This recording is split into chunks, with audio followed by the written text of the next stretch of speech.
네, 우리 시장 중국효가 좀 보나 싶었는데 헤즈볼라의 공격 뉴스와 또 여러 불확실성에 시장은 빠르게 얼어붙었습니다. 하루 만에 2,600선이 좀 붕괴된 상황인데요. 어떤 대응이 필요한 걸지 임종욱의 돌파 트리거에서 함께 알아보겠습니다. 안녕하세요. 반갑습니다. 대표님, 이 지정학적 리스크가 좀 불확실성이 시장 낙폭을 좀 키우고 있습니다. 네. 코스피 시장도 외국인이 계속해서 팔고 있는 건데 네. 왜 이러는 걸까요? 예, 근데 중동 지정학적 리스크가 외국인 투심을 일부 좀 망가뜨린 경향성을 띠고 있다 이렇게 이해하셔도 될 것 같은데요. 근데 이 지정학적 리스크가 증시 펀더멘탈에 이제 직접적으로 이제 악영향을 미치는 그런 변수가 아니라고 저는 보고 있습니다. 그래서 현재 시점에서 주가 상승 촉매제가 차고 넘침에도 불구하고 현재 위치가 겸손한 종목, 옥석 가리기가 필요한 시점이라고 좀 보고 있습니다. 대표님 항상 긍정적으로 좀 네. 주가 옥석 가리기를 해보자. 그래도 네. 종목에 집중해보자는 의견 기억하겠습니다. 그렇다면 첫 번째 주제는 어떤 걸로 잡아오셨을지 시작해 보겠습니다. 대왕거래 프로젝트 제2차 전략회의가 오늘 진행됐습니다. 12월 본격적인 시초에 들어간다는 소식과 함께 또 내달 해외 투자 자문사를 선정하겠다는 의견도 밝혔는데요. 그렇지만 대표님, 관련주 오늘 뉴스에 네. 좀 세론이 나왔는데 그렇죠. 지금 다시 볼 타이밍인 걸까요? 이제 후속 뉴스가 이제 대기되어 있기 때문에, 그러니까 이벤트가 이제 업데이트돼서 꾸준히 이제 튀고 나올 수 있는 그런 테마는 관심을 갖는 게 맞다라고 저는 보고 있습니다. 대왕고래 프로젝트 성공 확률 20% 전후로 설정하고 대응하시면 좋을 것 같고요. 향후 5년간 최소 5개의 시추공을 뚫을 것으로 이제 기대가 되고 있습니다. 시추공 하나를 뚫는데 1,000억 원 정도의 예산이 필요하고 5개를 뚫게 된다고 가정한다면 좀 5천억대의 어떤 자금이 투입되는 빅 프로젝트라고 보시면 될 것 같고요. 참고로 올해 12월부터 한 4개월에 걸쳐서 1차 시추가 진행이 될 텐데 석유공사가 단독으로 수행을 할 것으로 이제 기대가 되고 있고요. 그리고 2차 시추 단계부터는 이제 해외 메이저 자원개발 기업과 이제 협업을 할 것으로 이제 기대가 되고 있습니다. 그래서 이런 후속 이벤트가 대기되어 있기 때문에 관련된 종목들 중에서 좀 저평가 매력이 있는 그런 기업들을 잘 챙겨보시면 좋을 것 같습니다. 그렇죠. 12월 이후에 또 이벤트가 남아있기 때문에 이 파고를 활용해서 좀 매매를 네. 하시면 좋을 것 같은데요. 네. 그렇다면 관련주 중에 어떤 종목을 보는 게 좋을까요? 대왕고래 프로젝트의 국내 기업도 잘하면 참가를 할 수 있거든요. 그러니까 사업성이 있다라고 판단이 들려면 일부 국내 기업도 참여할 수 있는데 참여 가능한 기업 중에 뭐 포스코 인터내셔널 그리고 GS의 종속법인 GS 에너지가 있는데 이 중에서 오늘 제가 이제 저평가 관심주로 픽한 종목은 바로 이 기업 지주회사 GS입니다. 오늘 지주사들 많이 안 좋았는데 네. GS 괜찮을까요? 예, 밸류업 지수 편입 기대감으로 오른 것도 없어요. 근데 밸류업 지수에 아. 편입이 안 됐다는 이유로 주가가 좀 많이 급락한 경향이 좀 있었습니다. 동사는 정유, 발전, 유통 사업을 이제 아우르는 이제 지주회사라고 보시면 되고 지금 정제 마진이 엉망진창이에요. 그럼에도 불구하고 동사를 정유준의 탑픽으로 보는 이유가 뭐냐면은 발전 자회사를 통해서 고수익성 프로젝트를 지속적으로 이제 수행할 수 있는 기업이다라고 저는 생각을 하고 있고 또 GS EPS 같은 기업의 가치도 상당히 전도유망하고 또 GS 리테일도 전제 업황이 꽤 괜찮은 편이다라고 보시면 될 것 같고요. 그리고 동사가 지분 50% 지분을 보유하고 있는 GS 글로벌이 대왕고래 프로젝트 테마주로 이제 주기적으로 맹활약을 하는 구조라고 보시면 될 것 같은데 사실은 GS 그룹 내에서 자원 개발의 어떤 컨트롤 타워 역할을 하는 기업은 GS 에너지입니다. GS 에너지를 지배하고 있는 GS 관심 가질 필요가 있다라고 저는 보고 있고 동사는 상장 자회사 가치도 전도유망하고 비상장 자회사 가치도 전도유망합니다. 저는 개인적으로 지주회사는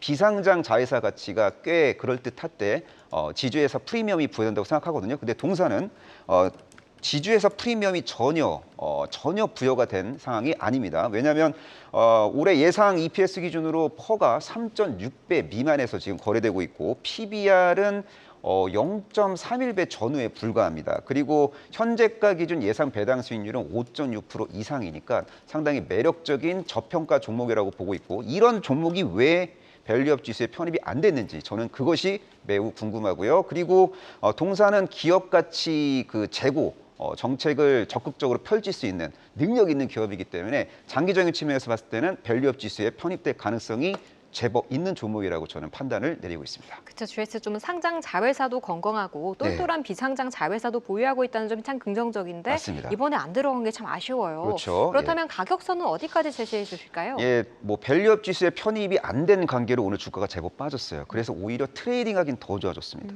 예, 트레이딩하긴 너무 좋아졌는데 제가 지금 제시해드리는 목표가는 오해하지 마십시오. 이거는 어디까지나 단기 혹은 단중기 관점에서의 목표가고요. 장기 목표가가 절대 아니라는 걸 꼭 기억하시면 될 것 같고 GS를 과거에 고점에서 물리신 분들 제가 제시해드린 목표가 보고 놀라지 마세요. 트레이딩 목표가 그 이상도 이하도 아닙니다. 동사의 1차 목표가는 47,500원 전후로 설정하시면 되고요. 그리고 손절가는 48,000원 전후로 설정하시면 되는데 다시 한번 말씀드리지만 단기 혹은 단중기 트레이딩 관점에서의 목표가와 손절가입니다. 네, 대왕고래 테마의 성격도 띠고 있고 또 똘똘한 자회사의 성격도 띠고 있는 GS. 목표가 47,500원, 손절가 48,000원 짚어주셨습니다. 이어서 두 번째 이슈로 넘어가 보시죠.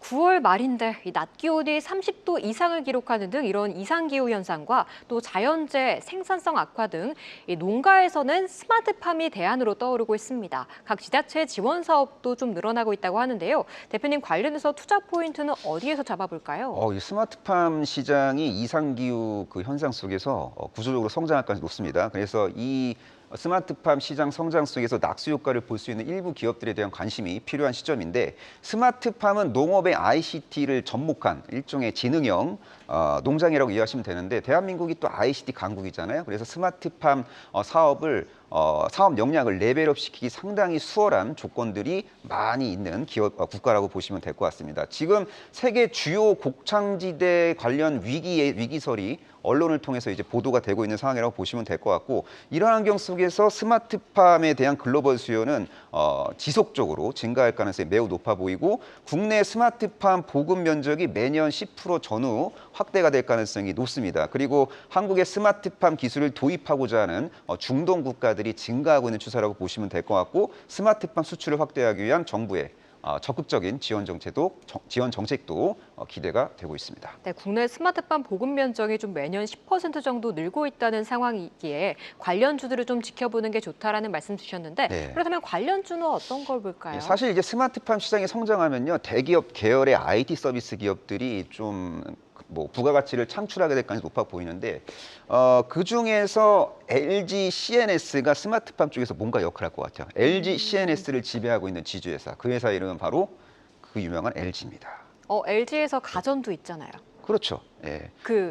식물 키우는 가전. 그렇죠. 예, 있죠. 네. 맞아요. 그러니까 LG가 생각보다 스마트팜에 관심이 되게 커요. 그리고 LG CNS는 이미 첨단 무인 자동화, 농업 생산, 시범단지, 지등화 플랫폼을 구축할 레퍼런스가 있기 때문에 이런저런 스마트팜 사업을 적극적으로 전개할 수 있는 기업이고 또 스마트 시티와 관련된 솔루션도 제공할 수 있는 기업이며 그리고 더 나아가서 디지털 전환 솔루션을 적극적으로 이제 제시함으로써 돈을 벌 수 있는 기업이 바로 LG CNS고요. 지금 LG CNS가 업황이 좋아요. 실적 컨디션 양호합니다. 그래서 지금 현재 상장을 추진하고 있고 아마 내년 상반기 중으로 IPO에 성공하게 될 가능성이 매우 높습니다. 이때 LG CNS 지분 가치가 부각되면서 지주회사 LG의 주가가 좀 올라갈 수도 있지 않을까라고 보고 있고 LG는 배당 소득, 상표 사용료 소득, 임대 수익 등으로 인해서 매년 1조 원대의 현금 그 창출 능력을 보유하고 있는 기업이라고 보시면 될 것 같고 이런 창출 능력을 기반으로 이제 앞으로 LG전자, LG화학 지분을 적극적으로 이제 취득하겠다고 공시를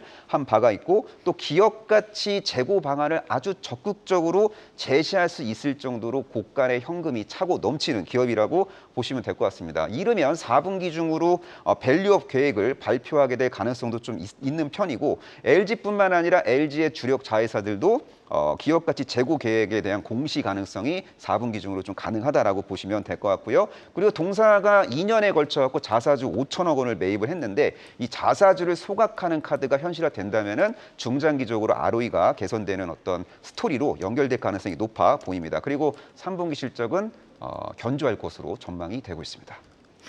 저는 우듬지팜 같은 종목을 생각했는데 네. 자회사 LG CNS를 통해서 네. 좀 스마트팜 관련주로도 네. LG를 좀 묶어볼 수 있겠다는 의견을 제시해 주셨는데요. 네. 그렇다면 가격선 어디까지 볼까요? 참 많이 내렸는데. 동사는 오늘 주가가 많이 빠졌기 때문에 트레이딩하기 너무 좋아졌어요. 네, 주가는 좀 많이 빠지고 지지선 근처에 붙어 있을 때 공략을 해야지 스윙 트레이딩 성공할 확률이 높아지거든요. 자, 동사 1차 목표가 87,500원입니다. 어디까지나 단기 혹은 단중기 트레이딩 관점에서 목표가고 장기 목표가는 훨씬 높게 설정하는 게 바람직합니다. 그리고 주가 하락 시 리스크를 빠르게 컨트롤하고자 하시는 분들은 손절가를 75,300원 전으로 설정하시면 되고 장기 투자 성향이 강하신 분들은 손절가를 기억 안 하셔도 될 것 같습니다. 네, LG 단기 목표가 87,500원, 손절가 75,300원 기억하겠습니다. 계속해서 다양한 경제 이슈를 알고 싶다면 구독과 좋아요, 알림 설정 부탁드립니다. AI 캐스터 권미정이었습니다.